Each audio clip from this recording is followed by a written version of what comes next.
নমস্কাৰ মৰমৰ ছাত্ৰ ছাত্ৰীসকল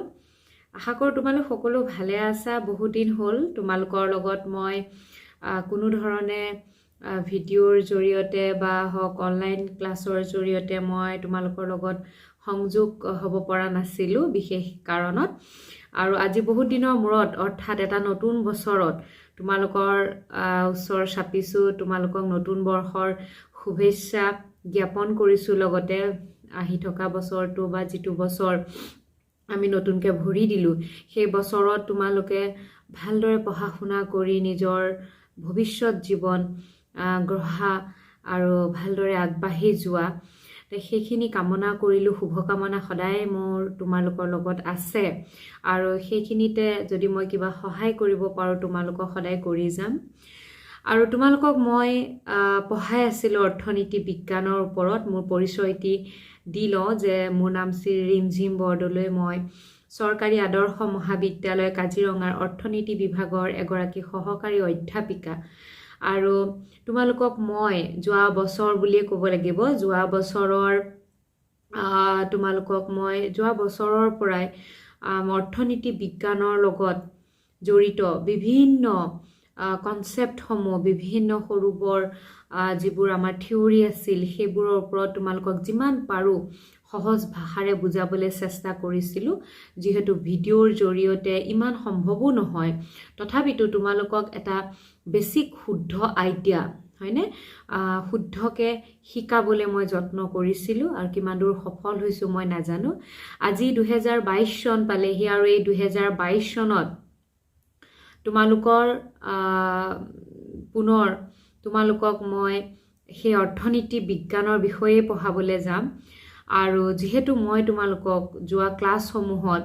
চাহিদাৰ বিষয়ে পঢ়াইছিলোঁ চাহিদাৰ বিধিৰ ওপৰত পঢ়াইছিলোঁ বাজেটৰ ওপৰত পঢ়াইছিলোঁ অতিকে গুৰুত্বপূৰ্ণ সেইখিনি বস্তু আছিলে অকল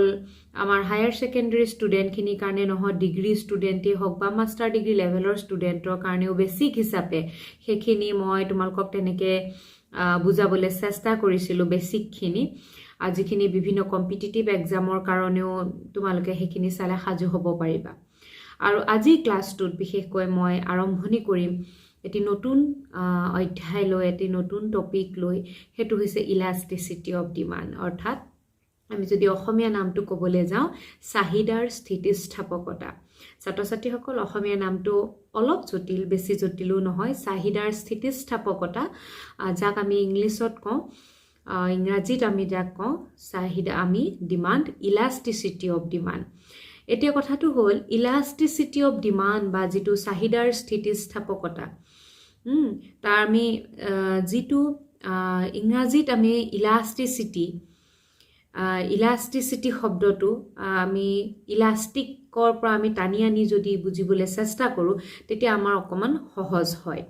এতিয়া কথাটো হ'ল আমি যি আগৰ ক্লাছত তোমালোকক মই যিটো পঢ়াইছিলোঁ ল অফ ডিমাণ্ড চাহিদাৰ বিধি আৰু আমি তাত গম পাইছিলোঁ যে চাহিদাৰ বিধিত এইটো আছিল যে অন্যান্য সকলো অপৰিৱৰ্তিত থকা অৱস্থাত অৰ্থাৎ আদাৰ things remaining constant when price changes বা when price declines the quantity demanded increases and when price increases then quantity demand declines এতিয়া আমি হেতু কথাই আছিল যে যেতিয়া আমি অন্যান্য সকলোবোৰ কোনো ধৰণৰ সলনি হোৱা নাই বুলি যদি ধৰো অপৰিৱৰ্তিত অৱস্থাত আছে বুলি ধৰো তেতিয়া আমাৰ কি হয় দৰ আৰু চাহিদাৰ পৰিমাণৰ মাজৰ আমি সম্পৰ্কটো ঋণাত্মক পাওঁ যেতিয়া আমি আন সকলোবোৰ মানে আছিলে যে আমাৰ ইনকাম হ'ব ব্যক্তিজনৰ বা যিখিনি ৰিলেটেড গুডছৰ প্ৰাইচসমূহ হ'ব বা ঠিক তেনেদৰে ছাবষ্টিটিউট গুডছৰ কথাও আহিব তে এইবিলাক টেষ্ট এণ্ড ৰুচি আহিব প্ৰিফাৰেঞ্চেছ আহিব অগ্ৰাধিকাৰ আহিব তে এইখিনি যেতিয়া কোনো পৰিৱৰ্তন হোৱা নাই বুলি আমি ভাবোঁ আৰু তাৰ পিছত যেতিয়া আমি এটা দৰ আৰু চাহিদাৰ পৰিমাণৰ মাজৰ সম্পৰ্কটো অধ্যয়ন কৰোঁ তেতিয়া আমি দেখা পোৱা যায় যে দৰ আৰু চাহিদাৰ পৰিমাণৰ মাজৰ সম্পৰ্কটো কি হৈছে ঋণাত্মক সম্পৰ্ক আৰু এই ল অফ ডিমাণ্ড তাৰ পৰা আমি এইটো কথা গম পালোঁ যে এটা বস্তুৰ যেতিয়া দামটো হ্ৰাস পায় এটা বস্তুৰ যেতিয়া দৰ হ্ৰাস পায় তেতিয়া সেই দ্ৰব্যটোৰ প্ৰতি থকা আমাৰ যিটো চাহিদা সেইটো কি হয় বৃদ্ধি হয় এটো বস্তু আমি গম পালো চাহিদাৰ বিধিৰ পৰা আমি এটো গম পালো যে যেতিয়া বস্তুটোৰ দাম হ্ৰাস পায় তেতিয়া তাৰ প্ৰতি থকা চাহিদাটো কি হয় বৃদ্ধি হয় ঠিক তেনেদৰে ইয়াৰ উলুটা ইনভাৰ্স ৰিভাৰ আমি যদি চাওঁ অপোজিট ডাইৰেকশন এটা আমি আকৌ এটা পাম হেতু হৈছে যে যেতিয়া দৰটো যেতিয়া বৃদ্ধি হয় তেতিয়া চাহিদাৰ পৰিমাণ হ্ৰাস পায় এটা এই প্ৰশ্নটো হ'ল যে এটা বস্তুৰ দাম বৃদ্ধি পালে কিমান পৰিমাণে চাহিদা হ্ৰাস পাব আমি পৰিমাণটো নাজানো বা কিমান শতাংশত আমাৰ কি হয় চাহিদাটো হ্ৰাস পায় ধৰি ললো এটা বস্তুৰ দাম আছিল 10 টকা আৰু সেই বস্তুটো সেই দৰত এজন ব্যক্তিয়ে সাপোজ 3 কেজি কিনিছিলে এটা সেই বস্তুটোৰ দামটো সাপোজ বৃদ্ধি হৈ পেলাই 20 টকা হ'ল মানুহজনে বাই formula by law of demand আমি কি হ'ব মানুহজনে এতিয়া কমকৈ কিনিব যেহেতু বস্তুটোৰ দাম 10ৰ পৰা কিমান হৈ গ'ল 30 টকা বা 20 টকা তে গটিকে মানুহজনে আগতে 3 কেজি কিনিছিলে এতিয়া 3 কেজিতকে কম কিনিব কিন্তু কিমান কম কিনিব কিমান পৰিমাণে কম কিনিব সেই বিষয়ে কিন্তু law of demand আমাক নকয় গটিকে the law of demand does not indicate how much change in the quantity demanded due to change in price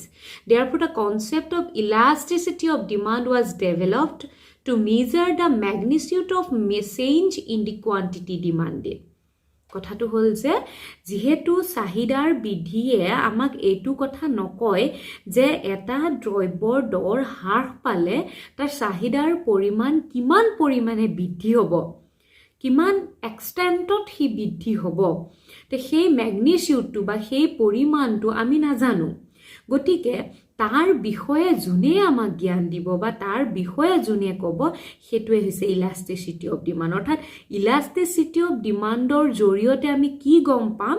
আমি গম পাম যে এটা বস্তুৰ দাম হ্ৰাস পালে কিমান শতাংশ সেই দ্ৰব্যটোৰ চাহিদা বৃদ্ধি হ'ব আমি পাৰ্চেন্টেজটো গম পাম গতিকে ছাত্ৰ-ছাত্ৰীসকল যেটো ইলাস্টিসিটি অফ ডিমান্ড আমি সেই ইলাস্টিসিটি অফ ডিমান্ড বুলি ক'লে আমি এটো কথা বুজিম যে চাহিদাৰ স্থিতিস্থাপকতাই আমাক কি জ্ঞান দিয়ে যে দ্ৰব্য এটাৰ যেতিয়া দৰৰ শতাংশ পৰিৱৰ্তন হ'ব তে চাহিদাৰ কিমান শতাংশ ই পৰিৱৰ্তন হ'ব তাৰ বিষয়ে আমাক কি কৰে জ্ঞান দিয়ে যেটো নেকি আমাক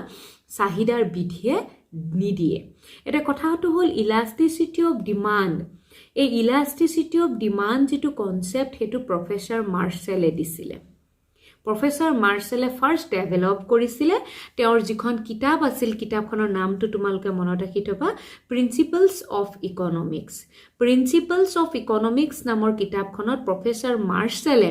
ইলাস্টিসিটি অফ ডিমান্ডৰ বিষয়ে ফাৰ্স্ট তেওঁ মেনশন কৰিছিলে ডেভেলপ কৰিছিলে এটা ছাত্ৰ-ছাত্ৰীসকল চাহিদাৰ যে স্থিতিস্থাপকতা বা ইলাস্টিসিটি অফ ডিমান্ড আমি নামটোৰ পৰাই আমি কাহিনী হিচাপে পঢ়ি আহিলো আমি এটো পঢ়িলো যে ইয়াৰ আগৰ যেটো ল অফ ডিমান্ড আছিল ল অফ ডিমান্ডে আমাক জাস্ট এটা ইনভাৰ্স ৰিলেশনশিপৰ কথা কৈছিলে কিন্তু সেই ইনভাৰ্স ৰিলেশনশিপত এটো মেনশন নাছিল যে কিমান শতাংশ হি বাঢ়িব বা কমিব সেই বিষয়ে কোনে জ্ঞান দিয়ে ইলাস্টিসিটি অফ ডিমান্ডে দিয়ে গতিকে ইলাস্টিসিটি শব্দটো মই যেটো কৈছো এটো তোমালোকৰ যে ইলাস্টিকৰ পৰা আহিছে ইলাস্টিক মানে কি বুজো আমি ৰাবাৰ হয়নে ৰাবাৰটো কি হয় টানি দিলে হি দীঘল হৈ যাব আৰু এৰি দিলে চাপ খাই যায় ঠিক তেনেদৰে আমাৰ ডিমান্ডৰ ক্ষেত্ৰতো আমি তেনেকুৱাটা কন্ডিশন দেখা পোৱা যায় আমি যেতিয়া পিছলে পঢ়ি গৈ থাকিম তেতিয়া এই নামটোৰ লগত বেছি চিনাকি হৈ গৈ থাকিম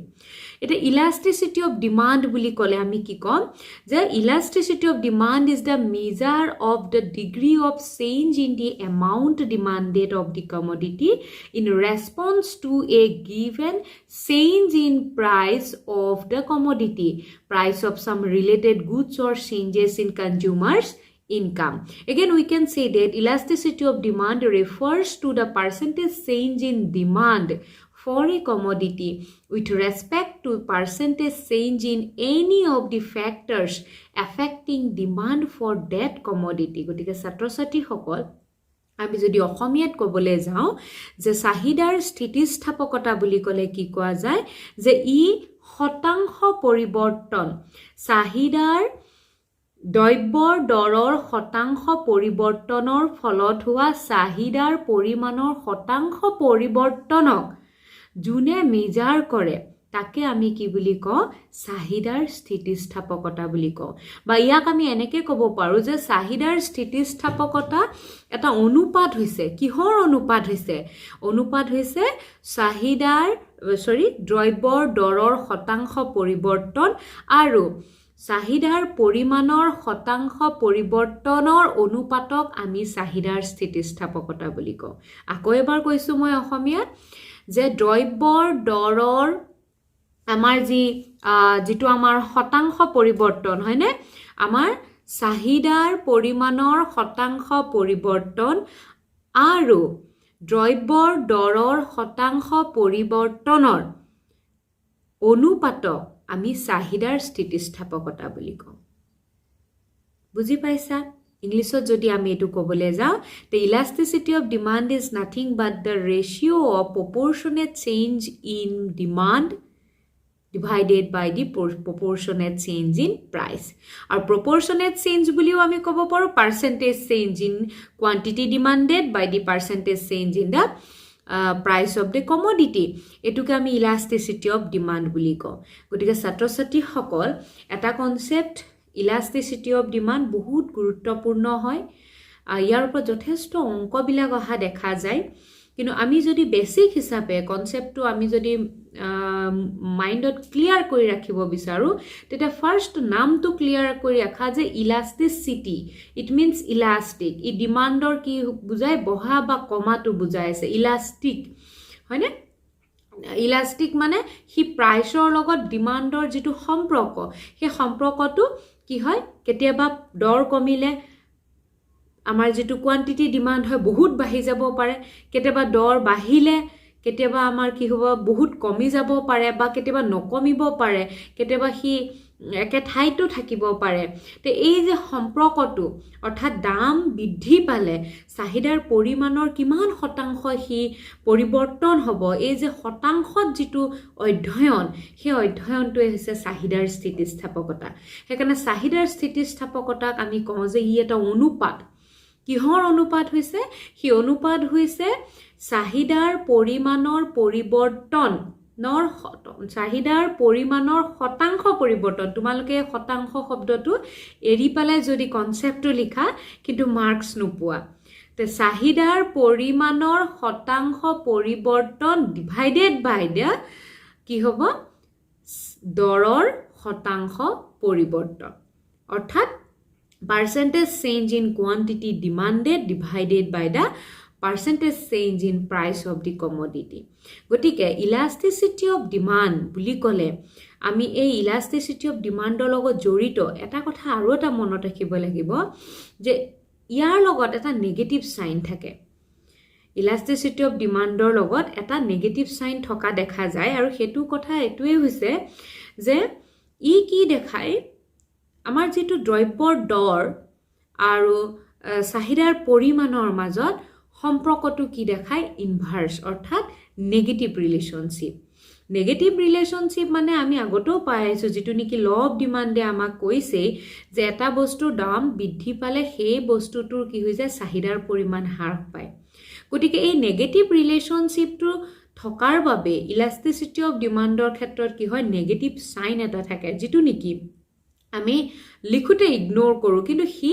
থাকে নেগেটিভ সাইনটো থাকে গতিকে ছাত্ৰ-ছাত্ৰী সকল আজি আমি শিকিলো চাহিদাৰ স্থিতিস্থাপকতা মানে কি